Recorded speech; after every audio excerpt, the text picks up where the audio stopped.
Bom, senhores, vamos falar então dos transtornos mentais relacionados ao uso de substâncias psicoativas, né? A gente está falando então aí, claro, de drogas, enfim, que que estão tão associadas à nossa realidade, à nossa sociedade de uma forma geral. Transtornos mentais relacionados ao uso de substâncias psicoativas, a gente pode estar falando de drogas lícitas ou ilícitas, ou qualquer substância que leve a algum transtorno mental, pelo seu uso, pelo seu abuso, pelo seu excesso, pela sua falta. Então vamos lá falar pela apresentação dessas substâncias e como a gente lida com isso, como é que a gente consegue contornar essas situações. A gente tem como apresentação drogas que muitas vezes são estimuladoras ou são depressoras. Claro, isso falando do ponto de vista do sistema nervoso central. E essa ação estimuladora ou depressora, ela causa um evento que tem a ver no futuro com uma adaptação do indivíduo, do sistema nervoso central desse indivíduo, onde, de uma certa forma, no momento em que essa droga é depressora, esse indivíduo tende a ter uma ação do sistema nervoso central de aumento de substâncias e que levam ao doente ficar estimulado. Do ponto de vista de droga estimuladora, a tendência é o indivíduo a ter um down regulation, já que ele recebe um estímulo externo, então ele tende a ficar deprimido, que é exatamente o evento da abstinência, da ausência da droga. Ele está sendo estimulado, ele tem aí então o seu sistema nervoso, eu diria, freado, né, porque ele tem um estímulo externo. E aí, quando você retira aquele estímulo externo, ele tende ao deprimido. Então, essa é a base do raciocínio da droga, de uma forma geral, psicoativamente falando, né? Do ponto de vista de sistema nervoso daquele usuário daquela droga. Então, esse modelo dessa adaptação é que leva à sensação relacionada à abstinência, os efeitos da abstinência, exatamente por efeito de estímulo, efeito de depressão, e o retorno disso do ponto de vista de equilíbrio desse indivíduo com essa droga. Então, aquilo que eu já falei, a abstinência é exatamente o oposto do efeito da droga, né? É essa falta e a reação que você teve relacionada ao uso daquela droga. Então, muito bem, vamos falar então do álcool, né? Que é um depressor do sistema nervoso central. O álcool não é um estimulante do sistema nervoso, ele é um depressor. E aí as pessoas estão acostumadas a ver aquela pessoa se tornar alegre e tal. Na realidade, não tem a ver com o efeito exatamente depressivo do álcool, né? Depressor do sistema nervoso central do álcool. Que tem a ver que naquele primeiro momento, dependendo da quantidade ingerida, esse álcool ele atua liberando essa pessoa de alguma ansiedade, de alguma retração social. Então, essa pessoa fica um pouco mais liberta, porque há algumas áreas que são nessa pessoa mais limitadas ou mais travadas, com esse efeito depressor, essa pessoa fica mais solta, mais leve. O álcool a droga, eu acho que é mais envolvida na história humana. Todas as sociedades têm o álcool. O álcool da batata, o álcool da cana, o álcool a partir do arroz, a gente sabe do saquê, o álcool a partir do malte, o álcool a partir da uva, o álcool a partir de beterraba. A gente tem o álcool a partir de várias estruturas de origem de carboidrato, de açúcares, que levam à formação do álcool, e ela permeia a história da nossa sociedade como uma droga de uso comum, que linka as pessoas. Claro que o uso do álcool em excesso leva a uma situação evolutivamente falando, do ponto de vista de dose, de quantidade ingerida, que é exatamente esse período que eu falei, o período inicial de euforia, que a pessoa fica mais leve, mais solta, mas na realidade, imediatamente a gente começa a entrar no modelo depressor dessa droga álcool, né? Porque ele é o depressor do sistema nervoso central. E aí essa pessoa começa a apresentar então tontura, começa a apresentar incoordenação, confusão, desorientação. essa depressão do sistema nervoso central começa a levar aquela fala arrastada, aquela disartria, né? A pessoa fica como é aquela palavra, com aquela forma de falar, com a palavra falada lentificada. Pode levar a anestesia, exatamente por ser uma droga que atua deprimindo a condução do sistema nervoso central. Então a pessoa muitas vezes se envolve numa briga ou se corta e não sente. E a evolução clássica para o estupor e coma. E muitas vezes isso não acontece porque ela é ingerida lentamente. Num determinado momento, os metabólitos levam a um quadro de intoxicação e que leva então a episódios de náuseas e vômitos e acaba protegendo, fechando então essa passagem de mais álcool, e é como se servisse de uma situação protetora. O doente começa a entrar numa fase de depressão pelo álcool que ele não consegue mais beber. Literalmente, as reações, os efeitos desse álcool acabam por impedir que ele beba mais, e isso, graças a Deus, parece ser um mecanismo protetor nesse raciocínio. Bom, é interessante lembrar que a abstinência ao uso do álcool é uma situação conhecida no nosso meio, na nossa sociedade, do ponto de vista médico, então não é pouco comum. A abstinência então leva ao tremor como primeira manifestação, à insônia, à agitação, já que você tem uma droga que é depressora, e então você tende a ter uma reação, ou já é um indivíduo que tem uma propensão a ser mais agitado e já busca essa droga. A gente não sabe o que vem primeiro, para poder exatamente fazer esse down regulation. Na hora que você tira essa droga, que você tira esse apoio, essa coisa que segura, esse doente acaba entrando em agitação, em insônia, numa hiperatividade simpática, que muitas vezes dura um período de 5 a 10 dias por essa abstinência, e essa hiperatividade simpática pode levar a efeitos muito ruins, como taquicardia, sudorese, enfim, aumento da pressão e tal, e isso tem a ver exatamente com esse relaxamento que o álcool, entre aspas, dá por conta dessa depressão. E aí quando você tira, você volta a ter essa descarga aí adrenérgica, basicamente simpática, levando a essas alterações que eu falei. Do ponto de vista clássico do doente com abstinência ao álcool, a gente vai ter duas apresentações do delirium tremens e ainda a apresentação da alucinose alcoólica.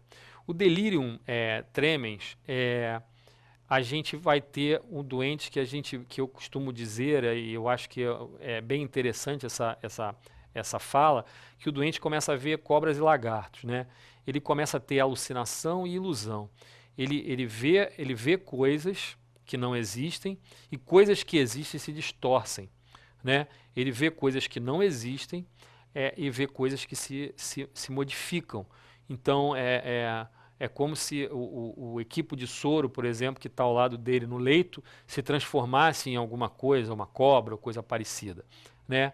E ele pode ter junto a isso, muitas vezes, a confusão mental, diminuição do nível de consciência, e mantém essa hiperatividade autonômica que leva ele ao aumento da pressão arterial, etc. e tal. E ele se torna, às vezes, perigoso com o delirium tremens, porque ele fica agressivo, ele fica agitado, ele pode, inclusive, agredir as pessoas porque ele está completamente desorientado. Ele tem alucinação, ele está vendo coisas e ouvindo coisas que não existem. Então ele pode estar reagindo a alguma coisa que ele está vendo e simplesmente você que está cuidando dele sofrer diretamente essa reação. Do ponto de vista de alucinose alcoólica, a grande diferença é que não há essa hiperatividade autonômica, então não há essa alteração autonômica toda. Ele tem as alucinações, basicamente, predominantemente auditivas, menos visuais, sem um rebaixamento tão importante do nível de consciência e sem tanta alteração autonômica. Então, eu diria que me parece um pouco menos grave do que a situação do delirium tremens. Bom, continuando então com essa apresentação, com as apresentações da abstinência ao álcool, a gente tem ainda a evolução relacionada ao que a gente chama de transtorno amnésico persistente, que tem a ver com a lesão do álcool, ou seja, com a intoxicação pelo próprio álcool. E aí a gente tem a síndrome de Wernicke e a síndrome de Korsakoff. A Wernicke é basicamente alteração precoce pela falta de tiamina, vitamina B1, em que leva o doente a apresentar ataxia, confusão mental, alteração de motilidade ocular, lembrando, é um nistagmo, é extrínseca, né? E ela é reversível. A partir do momento que você retira a droga e você faz a tiamina, você faz a reposição de vitamina B1, o doente reverte esse quadro. Ele se agita, ele é atáxico, ele internado, ele é confuso, ele arranca as coisas, ele tenta se colocar de pé e ele tem ataxia, dificulta a marcha, mas o quadro é reversível. Do ponto de vista de Korsakoff, a alteração é crônica pela falta de tiamina e leva a uma destruição da estrutura da arquitetura cerebral, como o doente com atrofia cortical mesmo, atrofia pela droga. E é irreversível, então é uma demência com perda recente da memória recente, desculpa, e esse doente muitas vezes confabula. Ele fala coisas que não aconteceram, ele preenche uma lacuna do seu discurso. Ela pode ser uma evolução, claro, da própria síndrome de Wernicke, quer dizer, por ser uma evolução crônica, uma alteração crônica pela falta de tiamina. Ainda que você faça a reposição nos dois casos, esse quadro, como eu falei anteriormente, ele é irreversível. Então, quando a gente chega em Korsakoff, você tem um doente já aí com, eu diria, com lacunas cerebrais importantes, e esse doente preenche aí a sua falta de memória recente, ele inventa algumas coisas. Tem uma característica interessante, essa situação de confabulação, como a gente está vendo aqui. O tratamento é basicamente a reposição de tiamina, como eu havia descrito anteriormente. Bom, vamos falar então do tratamento de cada uma das situações. A intoxicação aguda, como eu havia dito, tem aquela situação toda do quadro metabólico, do vômito, da hipoglicemia. Então, a reposição glicêmica, a reposição de açúcar, reposição de tiamina faz parte. E, claro, também, se o doente tiver alucinação, o uso de antipsicótico. Do ponto de vista de síndrome de abstinência, o clássico é o uso de benzodiazepínico para controlar os excessos de agitação, a reposição de tiamina e muitas vezes o uso de antipsicótico também, se houver casos de alucinação. Claro, como eu já disse anteriormente, essa alucinação traz alguma violência, alguma reação. Então há necessidade desse controle com o uso de antipsicótico. Do ponto de vista de tentar tratar efetivamente esse doente dali para frente, que a principal causa, como é o uso da droga, a grande modificação é a tentativa de evitar o uso, é a interrupção do hábito do consumo do álcool, da droga. Então, a terapia cognitiva comportamental, fundamental para poder conseguir fazer que esse doente entre no entendimento que ele precisa de algum apoio para conseguir sair dessa dependência. É comum a pessoa que tem a predisposição não reconhecer a predisposição pelo vício, né? Ele não reconhecer. Claro, se a droga fosse ruim, as pessoas não tenderiam a usar. A droga ela entra em alguma alteração ou predisposição que esse indivíduo tem. Todos nós gostamos daquele relaxamento inicial do álcool, e ele socialmente ele é agradável, ele faz parte da nossa história, como eu já disse anteriormente. No excesso é que nós temos o problema, e o excesso não é para qualquer um. Costuma-se dizer que se torna alcoólatra não é quem quer, é quem pode se tornar. Há uma história psiquiátrica geralmente relacionada a esse transtorno com o uso de droga psicoativa. E uma das coisas que a gente pode fazer para tentar controlar é o uso do disulfiram, que ele leva a uma aversão à ingestão do álcool. Por que ele leva a essa aversão? Porque, na realidade, o efeito antabuse ou disulfiram, ele é exatamente uma alteração num bloqueio numa determinada enzima. Ou seja, quando você entra com o álcool, ele é degradado por uma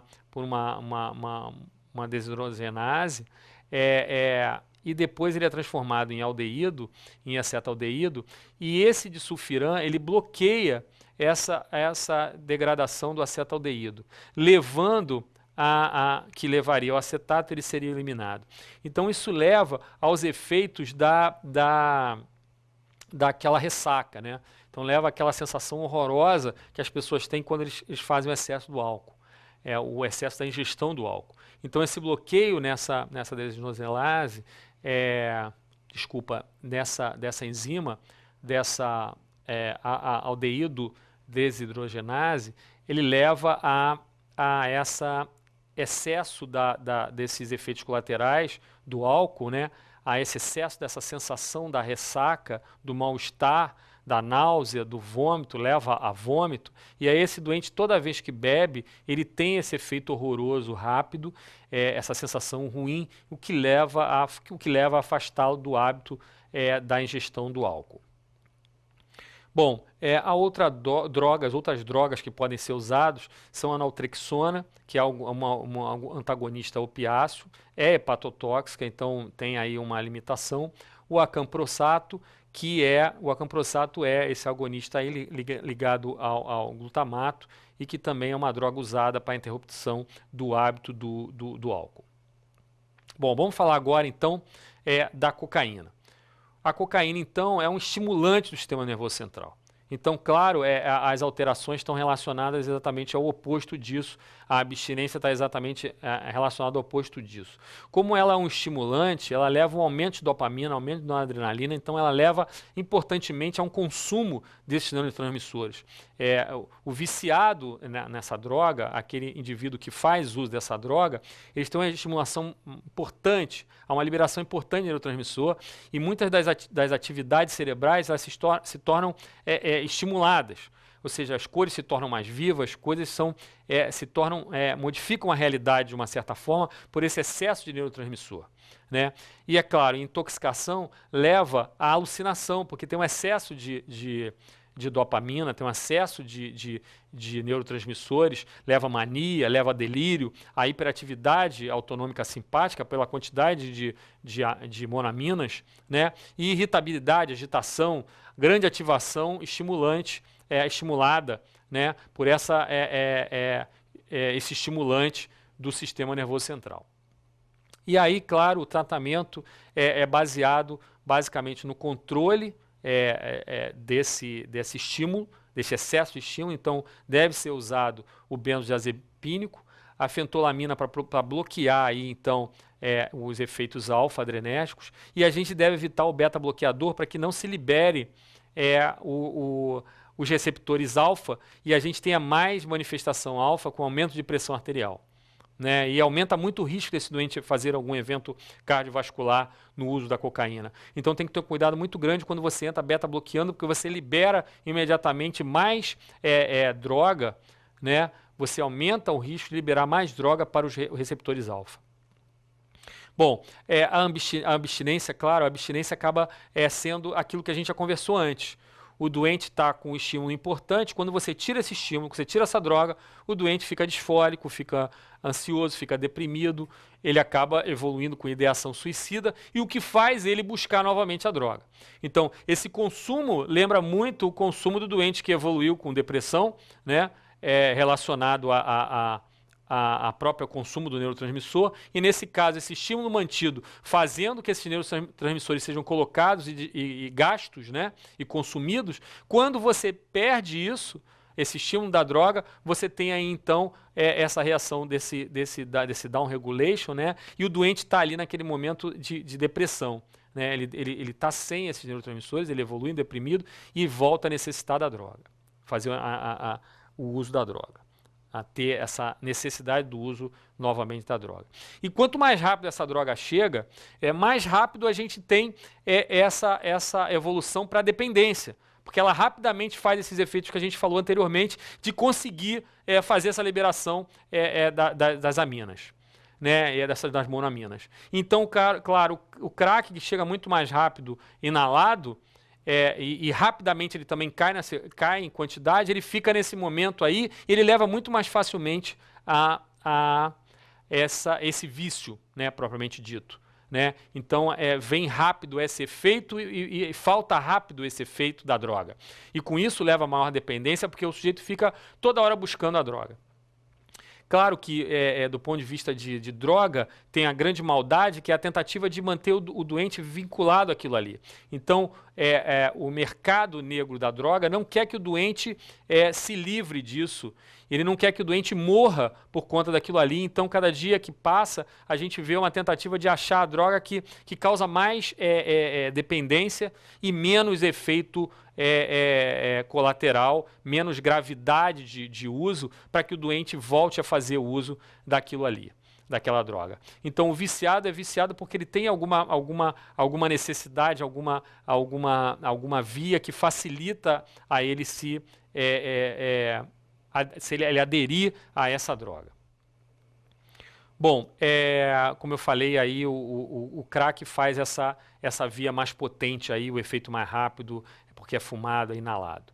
Vamos falar então da anfetamina. A anfetamina, ela lembra os efeitos estimuladores, né? É usado como droga lícita, né? Muitas vezes, como tratamento de distúrbios de atenção.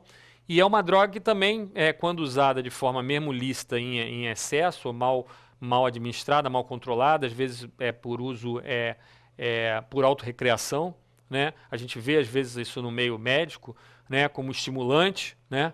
E aí a gente vê isso também na prática, de uma forma geral, no rebite, no êxtase, nessa coisa do caminhoneiro, no ice, na bola, e aí o doente está estimulado, ele está ligado, ele está acordado, ele está em atividade máxima, né? Ele está francamente excitado, né?